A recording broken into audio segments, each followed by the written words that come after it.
I have Cydni Tetro with me today. She's the forum speaker as well as a 3-time CEO and the current president at Mountaintop. Cydni, how are you doing today? I'm great. So happy to be here. Good. Yeah, we're glad to have you here. It's going to be a great day. It is. Yeah, it's already great, right? That's right. So, Cydni, for those listeners, I guess, that don't quite know much about you, can you start just by giving us an intro about yourself as well as your career background?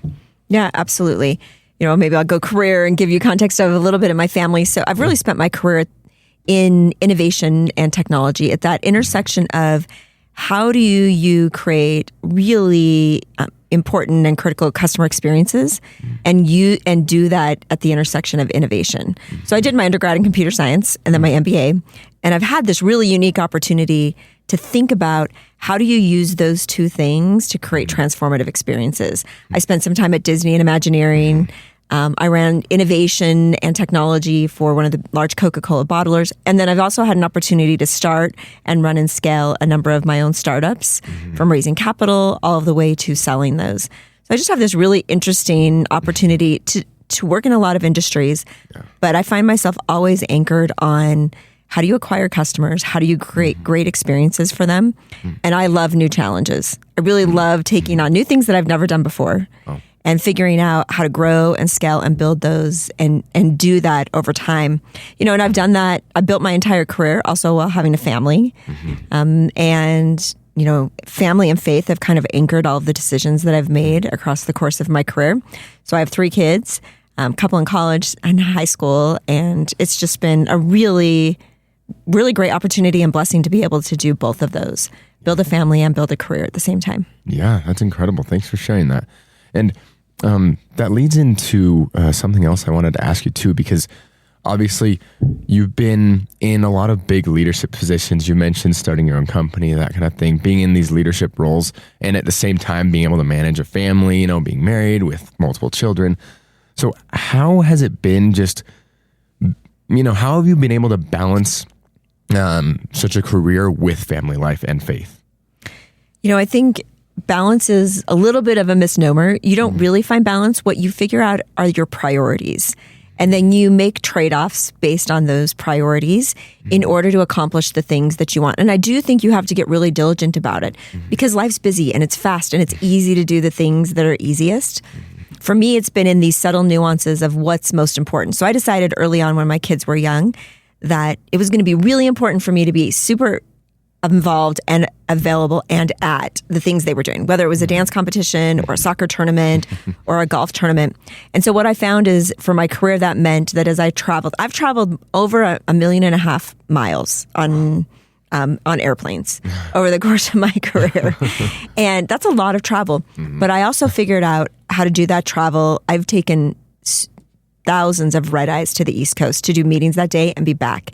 Because what I found is my kids don't think about if I leave on a flight at midnight, if I get to be at their activities in the evening and tuck them into bed, if I jump on a plane and I go do my meetings and I'm home the next night.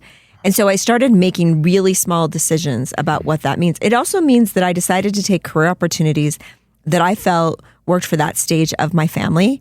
And I will also tell you sometimes the trade-off was maybe I didn't make as much money as I could have at that moment. But I decided being there for my kids and my family was more important than the other things. And so I've really tried to tailor the opportunities that I've taken and the way that I work in such a way that I could show up at every soccer game and every soccer tournament and every golf tournament and be there and make that a priority. And I've taken thousands of phone calls from soccer fields and calls, and I've just made that my priority. And I think that's what you end up doing. What's the thing that's important at this stage? And I think you have to architect it, because if you don't, you'll get sucked into all of the things that happen when you build a career. It's busy, it's demanding, and it can consume every second of you if you're not really focused on that. Wow. Okay. Thank you for sharing that as well. So along with, all of these different responsibilities, I'm sure that it comes with, just a lot of stress as well, just with managing all these things. So I guess because, even as college students, right, with not nearly as many responsibilities, we still get stressed out about, trying to meet deadlines with homework or, dating or, just finding out what we want to do for a career, that kind of stuff. Do you have maybe any advice for college students on managing those different stresses, like not, getting too overwhelmed when you have all these different things, because obviously life is going to get a lot more busy? Yeah. I think that's a great question. Life is complex. It's hard. Whatever stage you're at, right? Figuring out what your future looks like, to be honest, I think is a constant question for your entire life. You will find yourself at an intersection that you find yourself at right now in college of what does the future hold and where am I supposed to spend my time, and competing priorities. And I think you always have to step back and say, okay, what's the most important thing? How do I make sure that I accomplish that? And somehow you have to really stay back and take deep breaths and say, I can worry about a lot of things that may or may not come true. But what I can do is the stuff that's available today. Because a lot of time our stress and our anxiety, it doesn't come from the pressure of deadlines. Most of us operate fine in deadlines. Like, okay, we got a final, we got to study, we know what those are, right? And we need those skill sets of being able to plan those out. But I think as you go into college, you know that. A lot of times the anxiety we feel is, well, wonder if I don't get into my major, or wonder if I don't get into the graduate program that I want. And we almost become paralyzed by the what if scenarios, the things that may or may not happen. And the only thing that I know is that you shouldn't be the one that shuts your own doors because you're fearful of what might happen if. And instead, you should just go and open every one of those doors, and some of them will close and others will open because you take action. If you become paralyzed by fear, nothing ever happens. As just a quick, interesting story, when I was in college, I had an opportunity. And I came out of computer science. I had no idea what I wanted to do. Like, no idea. I'm like, I don't even know what to go do career-wise. I don't think I want to go be a coder for the rest of my life. I knew that, but I didn't know what I should go do. I ended up putting my application in with every company that was interviewing in the Career Placement Center. I did 100 job interviews. I also didn't know what I should do with that. So I took the GMAT and the GRE. And I'm like, one of these things is going to work out. And I applied to grad schools. And I started doing all of these interviews. And guess what? Half of those people didn't even want me as their employee, right? They're not going to take you. Yeah. That's just how it is. Yeah. And also, I didn't get into all the grad schools that I wanted. But all of these things started playing out. And it ended up that I got an offer from a company to go work for them and acceptance to the daytime MBA program at BYU the same week. And I ended up going to the company who had given me an offer. And I said, look, I really want to go to grad school. Would you work with my schedule if I take this job? And they said yes. And neither of those things could I have predicted even 4 months before. So lots of doors closed, but I was unwilling to say I'll close them because wonder if my GMAT score is not great enough, or wonder if I don't get into the school that I choose, or wonder if all these companies don't think I'm the right fit, or I don't even know what this job is. Why should I apply? If you make all of those things, you tend to close your own doors. So I have taken the philosophy of go as far as you can in moving forward, and doors will open and some will close, and you will be led to do the thing you're supposed to do. That's great. It's kind of reminds me of just, the simple fact of you never know unless you ask, right? That's right. Like you actually have to, give yourself a chance, right? Give yourself that opportunity. Right. And what's the worst thing that happens? Someone says no. Yeah, then it's like, well, at least I tried. That's I right. know, right? And I can move on. That's right. And something else will come because you were willing to put yourself there. Thank you for that. So also, as far as your career goes, you've done a lot of work with artificial intelligence, right? With AI, and AI is becoming a lot more popular nowadays with, ChatGPT and just all this different stuff, right, on the internet. And I think, it's becoming a lot more popular too among, college students, yes. whether it be with projects or just, career, all that kind of stuff. So, how, I guess my question would be, what advice would you have to use AI in the right way, especially with how popular it's becoming? Yeah. So I view AI as a generational transformation for your generation, for all of us. It is forever changing the world. It is not like technology that we've seen over the last 10 years where it's a tool.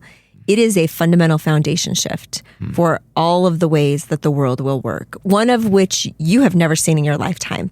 What's fascinating about our college students today is you are entering the workforce at this inflection, at a time when you have been trained without AI, but the world will demand it.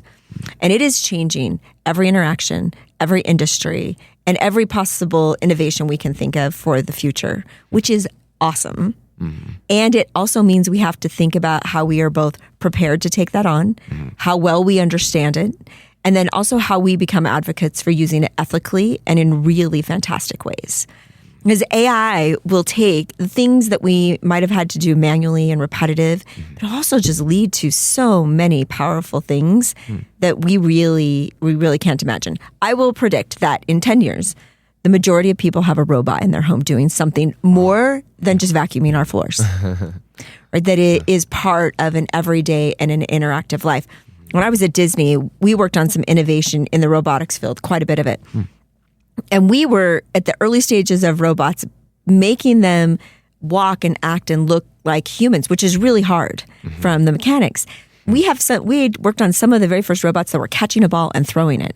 And today, there are robots that are so far more advanced. I was watching a video of one a week ago where within a half of a second, a robot fell down and came back up. Wow. It's incredibly awesome, the things that are happening. And so when I think about where we're at today, I believe that every student better understand AI now and better understand what it means to be able to use it. Now, we're in an interesting thing because education hasn't quite caught fully up to the speed that we're seeing in AI transformation. And the reason this is so fundamentally new is that every person is using AI in some way. It is now incorporated into everything we're doing. Google searches are down. ChatGPT has taken over in traffic. That tells you the entire world of marketing and SEO and searches, it's changed forever.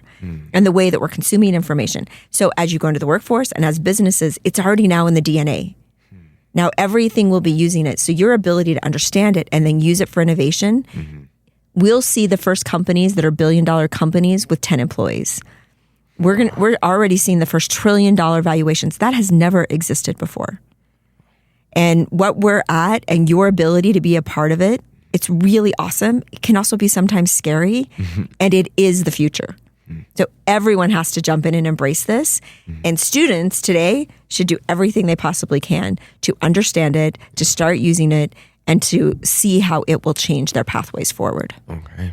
Yeah, and it was interesting that you mentioned just like Google and like ChatGPT, the SEO and everything, because for me personally too, when I search something on Google, the first thing that I usually look at is the AI overview that pops up at the very beginning. And I'm like, okay, that's my answer. Like, that's what I'm always looking for, right? So you very rarely click into anything else. And the amount of innovation and coming out in spaces like that, there was an announcement yesterday, was it? I can't remember which model it was, but they just did a partnership with Getty Images, which means image search will now be baked into one of the models, which is really interesting because Google's kind of owned image searches. So how does that play into the future?